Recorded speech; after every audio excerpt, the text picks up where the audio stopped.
Hello everyone, let's start with soil mechanics, and in soil mechanics we'll begin with soil water relationships.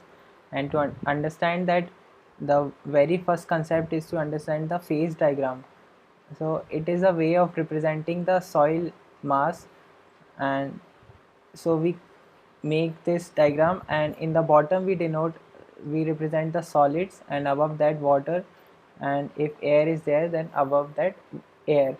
So on the left hand side we denote the volume of all the constituent parameters, and on the right hand side we show the weight of the parameters.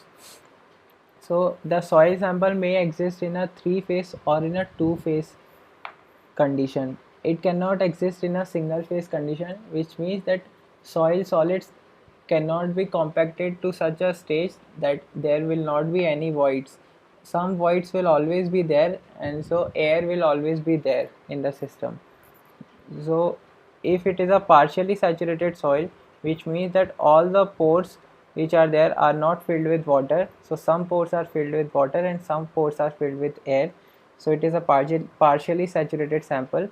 So for that, on the left hand side, Vs represents the volume of solids, Vw represents the volume of water, and Va represents the volume of air. Vw plus Va represents the volume of voids. And on the right hand side, the Ws represents the weight of solids, and Ww represents the weight of water, and weight of air is negligible compared to the other two, so we take it as 0. If it is a fully saturated sample, then all the voids which are there will be filled with water, so there are no air voids, and in that case we will have the volume of solids and volume of water, and similarly weight of solids and weight of water. And if it is a completely dry sample, so only solids and air will be there, no pores will be filled with water, so we'll have volume of solids and volume of air. And on the right hand side we'll have volume weight of solids, because weight of air is again 0. So there are some important definitions in the soil mechanics, so let's see them one by one. First is water content. So we denote it with small w, and it is defined as weight of water to the weight of solids. So in a soil system, this is solid, water, air, this is weight of water. So weight of water can be greater than weight of solids, and it can be less than solid weight of solids also, or it can be equal to 0 also. So with this, the water content will be equal to greater than equal to 0. There, it means there is no upper limit on the water content. Similarly, next definition is void ratio. It is denoted with small e. It is defined as volume of voids to the volume of solids. Again, in this case, volume of voids can be greater than volume of solids, or it can be less than volume of solids also. So there is no upper limit on the volume of voids.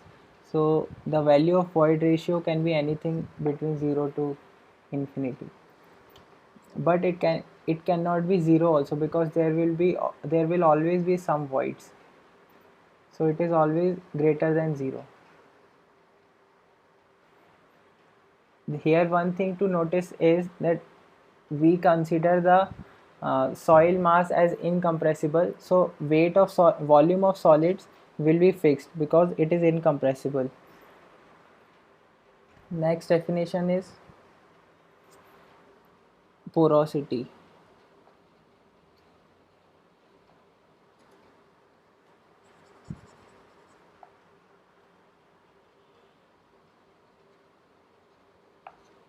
We denote it with n. N is equal to volume of voids to the total volume, and it is normally denoted in percentage. So what is the difference between void ratio and porosity? The void ratio compares the volume of voids with respect to volume of solids, whereas the porosity compares the volume of voids with respect to the total volume. So the volume of voids cannot exceed the total volume, and volume of voids cannot become equal to the total volume also. So the so the value of n will be between 0 to 100. In the engineering when we consider when we'll see the later units like consolidation, there we'll use void ratio more than porosity, because as I said, the volume of solids is constant. So if the soil is compressing, then only the volume of voids will change. So E value will change just because of the volume of voids. But in the porosity, both numerator and denominator are changing. Volume of voids is changing and total volume it will also change. So we cannot justify using the value of n in that case. Next definition is degree of saturation.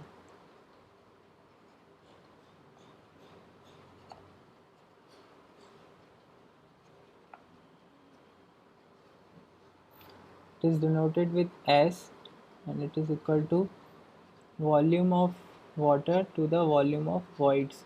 It is also denoted in percentage. So it shows us that how many voids are filled with water. So its value can vary between 0 to 100 when the sample is fully saturated. So S will be equal to 100% or 1 for fully saturated soil.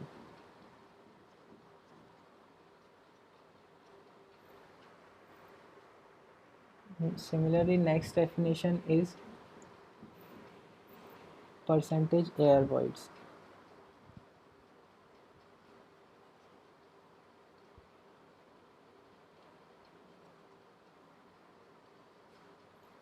It is denoted with Na, and it is equal to volume of air voids to the total volume into 100.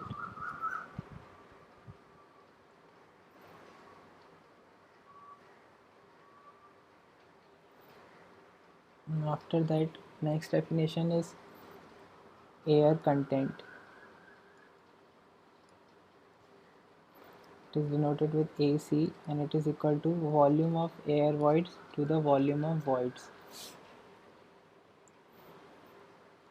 So it can also be written as total voids minus voids filled with water divided by volume of voids, because volume of air voids is nothing but the total voids minus voids filled with water. So it is equal to, this will cancel out, 1 minus volume of water divided by volume of voids, which is nothing but S. So air content is equal to 1 minus saturation, 1 minus degree of saturation. Similarly, we can write it as if we multiply porosity and air content, so N into AC will be equal to volume of voids to the total volume into air content is volume of air to the volume of voids. It will cancel out, so volume of air voids to the total volume, and which is equal to the volume of percentage void ratio. So percentage void ratio is equal to N times air content.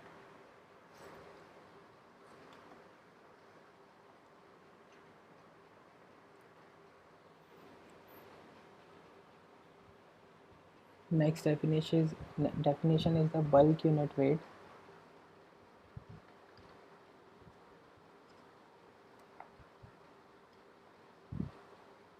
So it is defined as the total weight of the soil mass with respect to its volume.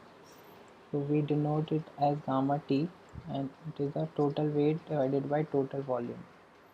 Means volume of solids plus volume of weight of solids plus weight of water divided by total volume, that is volume of solids plus volume of water plus volume of air.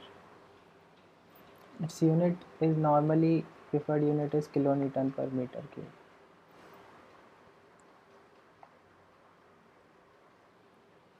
Next is unit weight of solids. So similarly we can write gamma S is equal to weight of solids to the volume of solids. Its unit is also same, it is denoted in kilonewton per meter cube.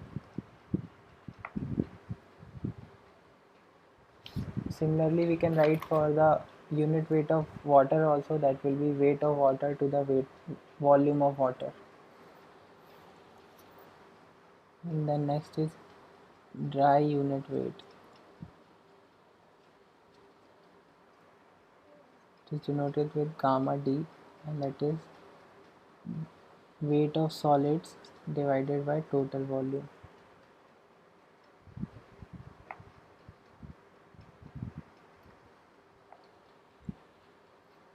And after that it is saturated unit weight,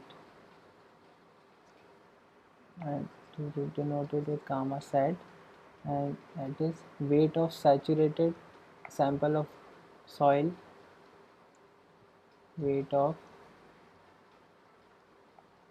saturated soil sample divided by volume of sample. And after that it is submerged unit weight.